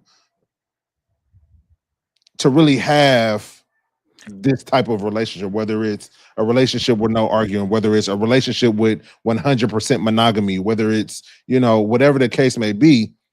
But I personally don't subscribe to the testing thing. Like, because eventually the person's true self is going to surface.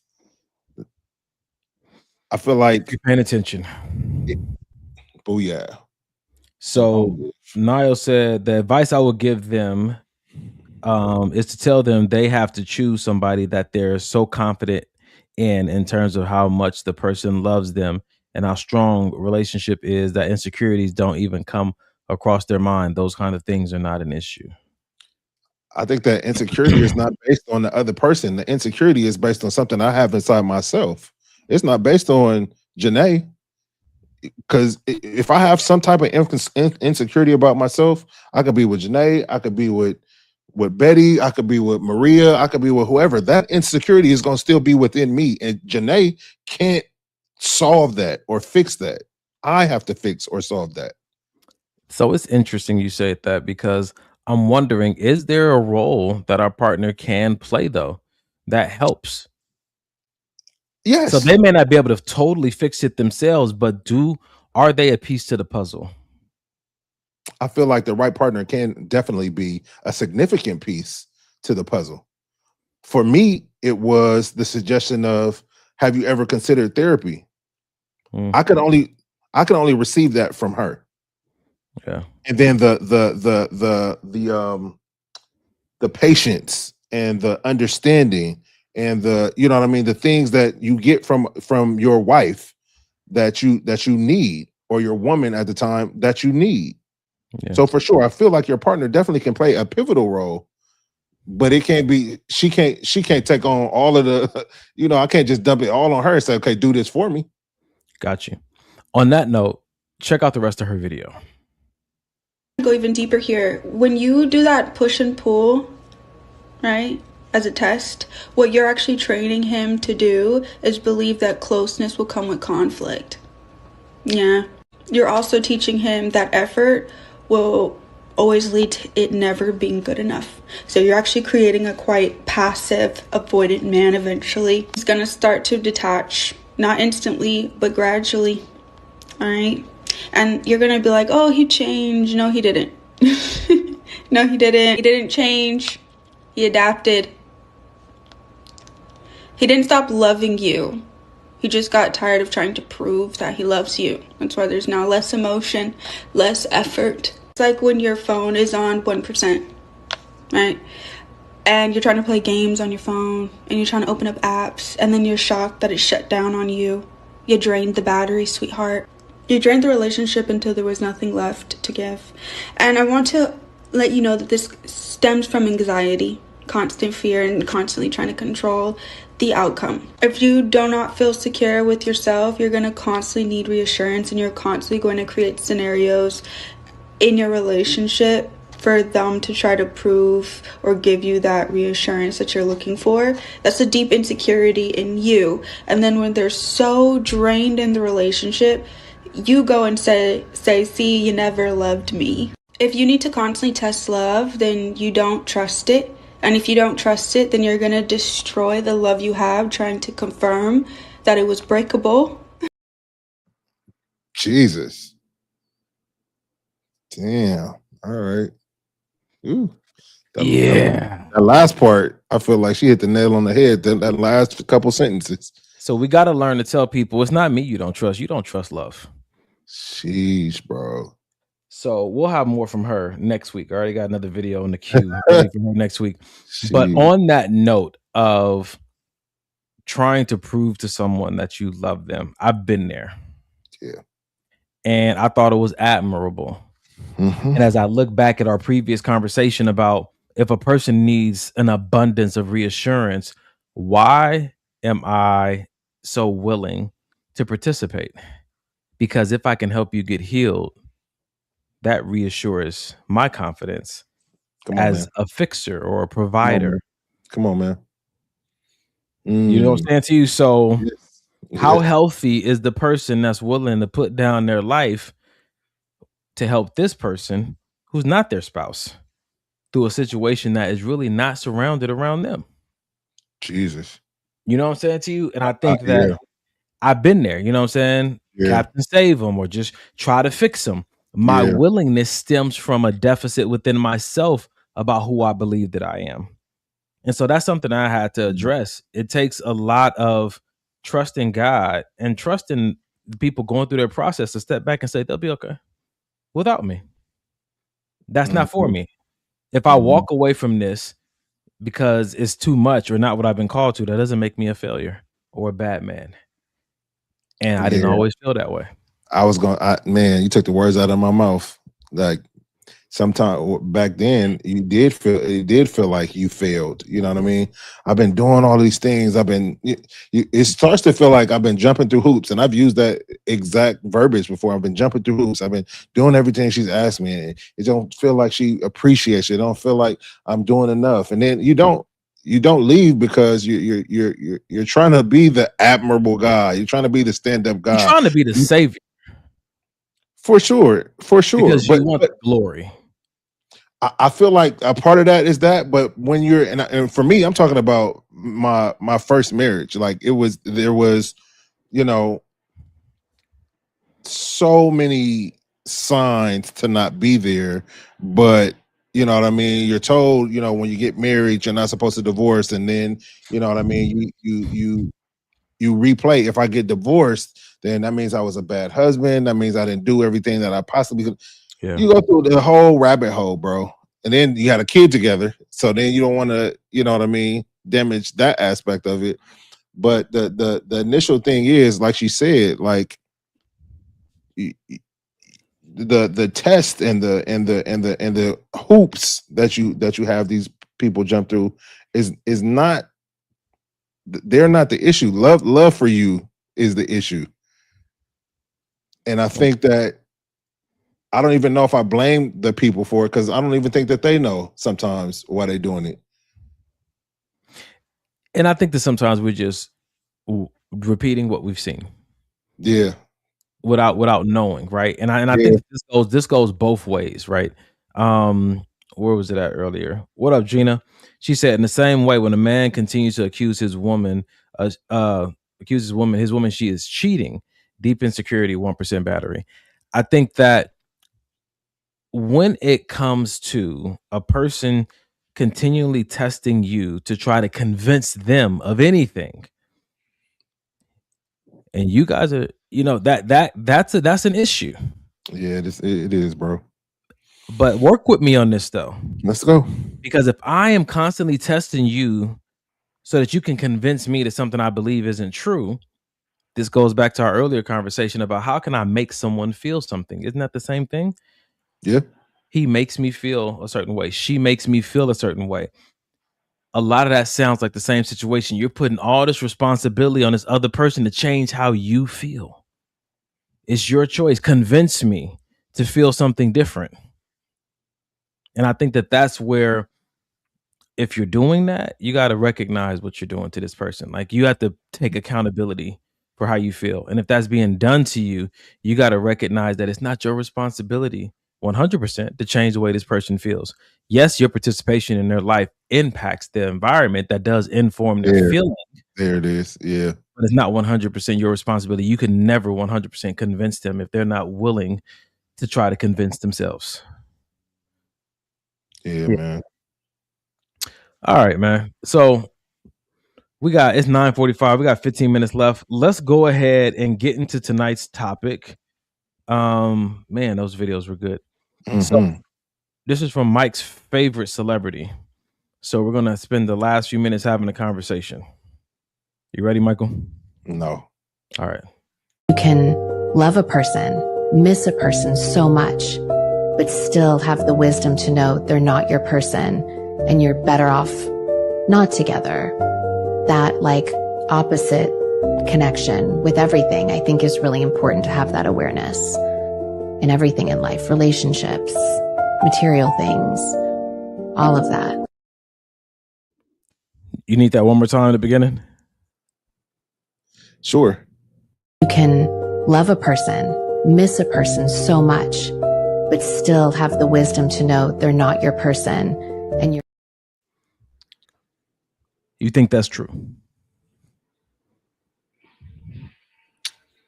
Yeah. What does it mean when someone says that that's not your person or they are my person? I think when because I feel like that's a fairly new thing, that terminology, my person. I feel like that means that the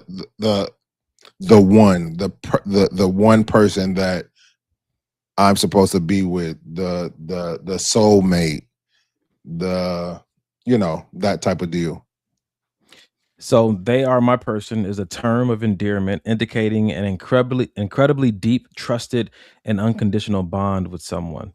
It signifies that the person is your primary source of support, someone who understands you completely, similar to a soulmate, and who is your go-to in good times and bad, which means that it's not specific to romantic. Yeah. So my person, when I think about my person, I think my mom got this shirt. There was this phrase going around for a while that said, "I need me a me." Yeah. And so this phrase always reminds me of I need me a me. And when I hear the phrase I need me a me, or that's my person, it sounds like what we used to say back in the day, like you're just looking for your tribe. You're looking for people who get you. Not necessarily are exactly like you, but when you say I need me a me, someone who shares some of the same core values as I do, some of the same core perspectives as I do, right? And so when you say that that's not your person, I want to have a conversation maybe for the next few minutes about you love them, you miss them. Yeah. But they're not your person. Yeah. How do you get there? You love them, but that's not your person. I think that people, because the relationship, I won't just say romantic relationship, because as we've determined, it's not just for romantic relationships, but because the relationship didn't work out the way that person wanted it to, because we had a falling out, because you know what I mean, he cheated or she cheated, because all of these things, then all of a sudden I may have loved them, but they're not my person anymore, which I think is not, I don't think that that's completely crazy. So what do you think about this? McJellen said, is she lying to herself? About that person being her person? Yeah. Yeah. Yeah. I think that, yeah. That's a possibility? I do, because I feel like that especially that term is so overused, and nobody really stops to give thought or definition or anything to. It's just that, I like talking to this. I talk to this person every day. We see each other every day. The sex is good. The it's my homegirl because we've known each other for 15 years. Is that? I mean, I think it's fair to start the conversation by asking, what made you start to feel like that wasn't your person? You love them and you miss them. Right. Now, I have an argument for why I believe it's accurate, but I just want to keep the conversation going, kind of see where you land on all this. Yeah, well, I agree. I feel like like I said, I feel like you can. Like, there's things that people can do, say, encounters that can happen, or just sometimes space and time. You know what I mean?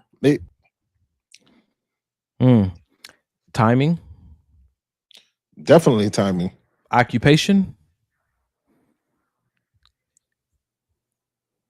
Because when I think about my person, it gives off the impression that this is someone I want to have close to me. Access, I want to be around. Yeah. Familiarity, consistency.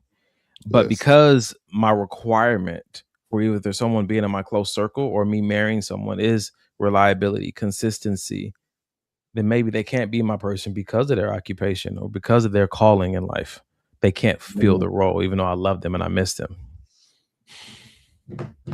Or if I'm willing to make adjustments, maybe they can. Be your person. Yeah. Very interesting. I like that. McJellin said the season, right? Yeah. And even though I think this is a short clip, and on the surface it sounds like, oh, just I think there's something deeper there, because I think that when we have these conversations and people are out here dating, what they're looking for kind of parallels to what she's talking about being the person. But if you find someone that you love and you miss when they're not around, I'm wondering what about that connection can make you say they're not your person, which I have some answers to, but what would make you say they're not my person, even though I love them and I miss them when they're not around? When the connection is broken. Like for some people it's cheating. The connection has been broken. You're not my person, because my person would never cheat on me. That's rough. It is. So how much? So dang. So does that mean that there's no, when you find your person, it's your person because there's no grace required for them? I think the exact opposite, bro. I think that when you find your person, the standard and the bar gets risen to such a profound level that if they do anything that's outside of what your version of your person looks like, they get crucified for it. And that's true, because we talked about that on a podcast before. The closer someone gets to your heart, the more influence they have, or the more ability they have to hurt you. Right? The people who we don't really know and care about, which is very wild to me. Like when people get very butthurt by comments they see online from strangers, and they get deep into their feelings about what strangers are saying. I'm wondering, how sensitive are they to the people who live in their house? Yeah, that's just a rough one for me to consider. So when I think about this conversation, have I ever met someone who I loved and I miss till this day, but they just couldn't be my person? That makes me think about the conversation about the ones that got away. Remember we had that conversation? That was a good conversation too. The ones that got away. Or maybe it was I loved them, I missed them, but they didn't love me or miss me. Maybe it wasn't reciprocal. Maybe I caught feelings that they didn't catch. Maybe I came in. Nope, this is an example we used before. Maybe, and I'm gonna use it on the opposite. Maybe they came in showing me the qualities, being intentional, and I wasn't. And so I fell for them in a way they didn't fall for me, because I wasn't being intentional, nor was I really showing up. Saying,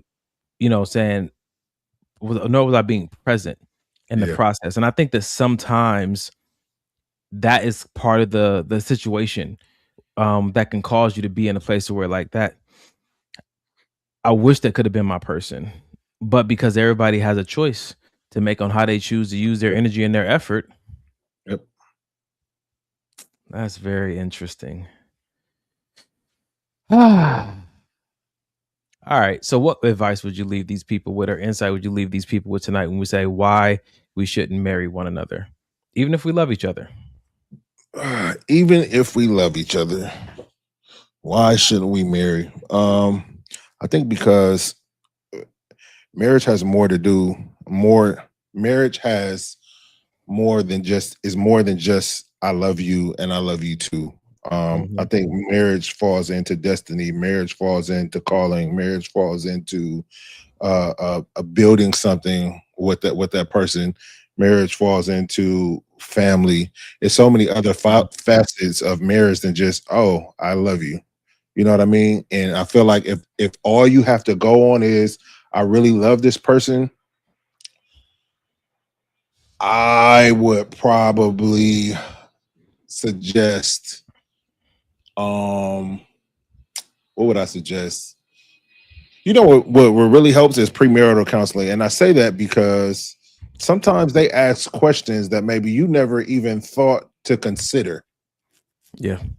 You or your partner never thought to consider. And I can, you guys can go home with these questions and ask each other, and shit might come out of these questions. And now y'all like, shoot, maybe we should just be like good friends, or maybe we should date a little bit longer. Maybe we should kind of get to know some more about each other.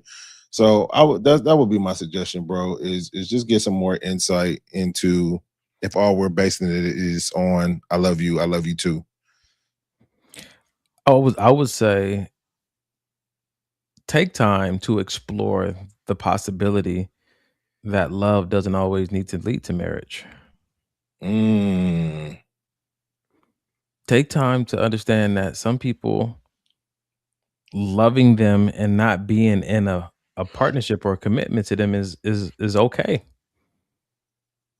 But of course, that would require us all to sit back with our definition of love and our qualifications for who we say that we love. Because that second one is good. You know what I'm saying to you? Because Mike is big on that when it comes to a friend. I'm not your friend, but we say we love people, right? And you'll find yourself like, this is funny. You'll be dating somebody and you're really into them. The chemistry is great. You guys do all these things for each other, but you don't want to tell them you love them. But you tell a lot of other people who've done a lot less for you at work, at church, in your neighborhood. Love you. Yep. But because you don't really mean it like that, it's easy for you to say. But the person maybe that you're dating, you want them to say it first, or it's something weird like that. Yeah, man. I think that sometimes we do have to ask ourselves those what are our qualifiers, because it's very. I think I'm not gonna say I was scarred, but I was in a relationship once, and it just showed me some things about people that just made me question a lot. And I think that that's just part of why I am the way that I am. I can't unsee some things, right? I was dating this one girl, and she would hug everybody, all guys side to side. And we doing the relationship thing and all that kind of stuff. And I remember this event, and she would hug girls on face on. And then, she said I saw her hug this other guy, what I'm saying? Full on, just to the front. And I'm like, why was that an exception? Yeah. You know what I'm saying to you? And I did over personalize it in the moment because I wanted what I wanted. I understand why I couldn't get it. And I'm like, this is not fair. And I had to take that word fair out of my vocabulary. But what I started to understand was that when you're dating someone, it's like all the rules change because this person is shooting for access to your heart. Other people are kind of like, oh no, I'm good where I am. We're friends. I love you, coworker, boom, all that kind of stuff. This person is aiming for your intimate rooms. And so you almost create a different set of rules for them, a different set of requirements for them. So things you would naturally and easily do with somebody else, you won't do with them because they're aiming at something so sacred. Yeah, that's good. You know what I'm saying? And that journey just seems to be a lot more complicated. So I would tell anybody out there who's experiencing what I did, like, don't over personalize it, because you're not aiming for the same destination as those people. And so that journey may need to look a little different, but be willing to have the conversation when you've getting your feelings about it, because you don't want to just internalize all that. Like Donnie did. Is that brother that hugged that girl? Is he okay? Who knows? Golly. I don't know if either one of them are. He took him out. Jesus. Maybe they're married. I don't know. You know what I'm saying? To God be the glory. Mike, you got anything else for the people? Nah, man. At the end of every podcast, we like to leave you guys with a reason. We're getting right to it tonight. We're going to end at 10 o'clock. Oh, it was a nice long weekend. I'm ready to go to bed. Listen, everybody, though, at the end of the podcast, we do like to leave you guys with a resource. Pardon me. Suicide and Crisis Hotline number has changed. This is 988.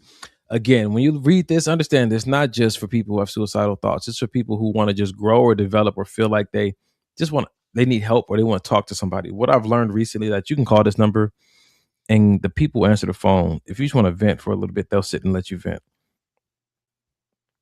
And I think that's wonderful because sometimes it's not so much you need help or you need somebody to respond or give you a resource, which they do. Sometimes you need somebody just to listen. And that's great that they have a number for somebody that can just listen. You don't have to call 911. Those people are busy trying to save lives in a different way. You can call 988 and say, I don't understand why my children keep doing this, or it's hard to understand why my boyfriend or girlfriend is putting me through this, or my toxic work environment is really straining. It's driving me crazy. You know what I'm saying? Or, my neighbors they're just annoying me. Yeah, you may get a referral if you want one to a support group or to a therapist or whatnot, or you may just get somebody to listen to you. And you may get it off your chest, and that may make things a little bit better for the moment. So highlight that number, screenshot it, save it, send it to somebody, use it when you need it. We've had plenty of people on the podcast use this number, and it is extremely, extremely helpful. Our internet sister said, great show. Thank you, brothers. Thank you. Yep. Last piece of advice we get out of here. Mike's wonderful wife said, I love you is not enough to sustain a marriage. It is not. Man, any final words, Michael? Pray us out, brother. Father God, we thank you so much for this opportunity to be here tonight. What we asked for is what you did, that we leave this conversation better than we came. For the people who needed to be here did show up. And we just thank you, Father God, that we heard something that was necessary, like it was said in the sermon today at church. Let us not just hear it and believe it, but let us start applying it so that we can see a difference made in our lives, Father God. We thank you for the opportunity to steward this podcast, for those who will be generous enough to give to this podcast, so we may stay online as long as you want us on here. And may we rest well tonight. May we all encounter you in a needed way in our hearts and in our minds, Father God. If we're processing and thinking about things the wrong way, in a selfish way or toxic way, expose that to us and show us a better way, that we don't sabotage the things that we've been praying for. In Jesus' name we pray. Amen. Amen and amen. Good folks, until next Sunday. 2 Chainz. Can we talk for a minute? Come on and talk to me.